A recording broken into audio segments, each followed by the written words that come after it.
Hi everyone, I'm Father Michael Callahan. I'm the pastor here at Assumption Parish, one of the priests of the Brooklyn Oratory. And we had a wonderful celebration tonight of the Easter Vigil, albeit it was truncated a bit. However, we ran into some technical difficulties, and so we're not going to be able to post that. We ran into some sound issues that we didn't realize until we were finished. So I apologize for that. We had great readers, wonderful musicians, and a really terrific cast of priests, and Brother Jim, and even Buddy. However, what I'd like to do now is share with you the gospel from the Easter Vigil Mass and my reflection on that. And so, the Lord be with you. A reading from the Holy Gospel according to Matthew.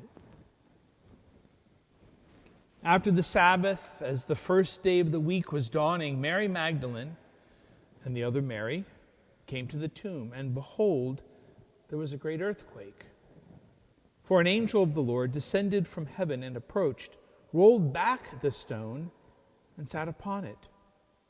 His appearance was like lightning, and his clothing was white as snow.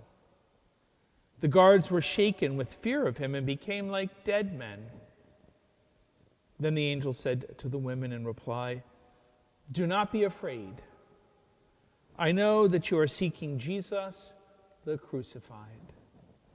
He is not here, for he has been raised just as he said. Come and see the place where he lay. Then go quickly and tell his disciples, he has been raised from the dead, and he is going before you to Galilee. There you will see him.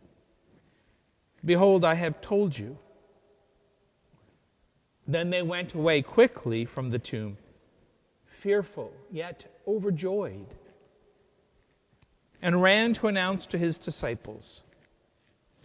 And behold, when Jesus met them on their way and greeted them, they approached, embraced his feet, and did him homage.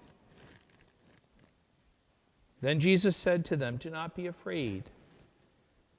Go tell my brothers to go to Galilee. There they will see me." The Gospel of the Lord.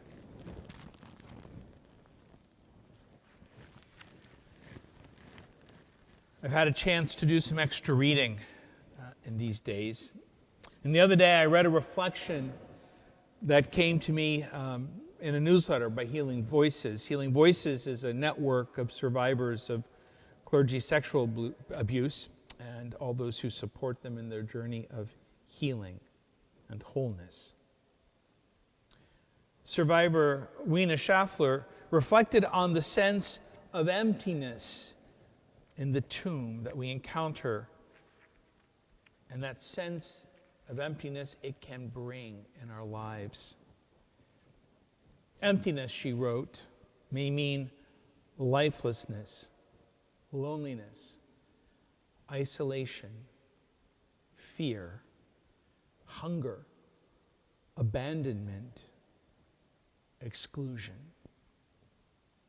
I imagine that the women at the tomb felt all these things on that Easter morning.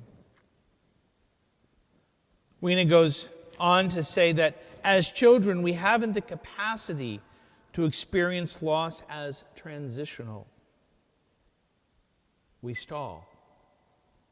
And stalling childhood development can be a death, not a good thing. Even though you and I are adults, perhaps we have stalled in these days. We are uncertain as to what is next, as to whom might become ill. Perhaps our capacity to grapple with the effects of the pandemic is feeling limited. Maybe our emotional, our spiritual capacity seems insufficient as we see losses of friends, loss of work, loss of community. But the gospel of Jesus does not leave us in emptiness. Rather, its emptiness is the gateway that stands to allow us to be filled in new and different ways. The empty tomb calls us to a journey to return to one another with strange yet good news that Jesus has been raised and that he goes ahead of us. The angel speaks to the women not in a way that expects them to just get over the trauma of all that has happened, but rather, I think, in a voice that, when he speaks those important words, is a voice of healing. Do not be afraid. That voice, those words, allow the women to be called forward to the next steps of the way to understanding, to hope, and to life. And as those women made their way back to their community, fearful yet overjoyed, Jesus himself stepped into the emptiness and he spoke those words again to them. Do not be afraid. I go before you. In this empty space, in the isolation of our homes, in our fear for those who are ill, in our grief for those who have died, in the loneliness we encounter, we strain to hear those same words. Do not be afraid. We must speak them to one another. We must run back to our sisters and brothers to remind one another that the emptiness that we know right now is not the end, but the beginning of a new way. Difficult as it may be in these days, even as we cannot understand all that this pandemic will mean. In the emptiness of the tomb on this Easter, do not be afraid. For our God is a God of all possibilities that will bring goodness from these days. May the Lord be with you in this Easter celebration, in your lives, in your hopes, and in your families. Let us keep praying for one another, and let us remember always that the Lord goes before us in all things. Blessed Easter.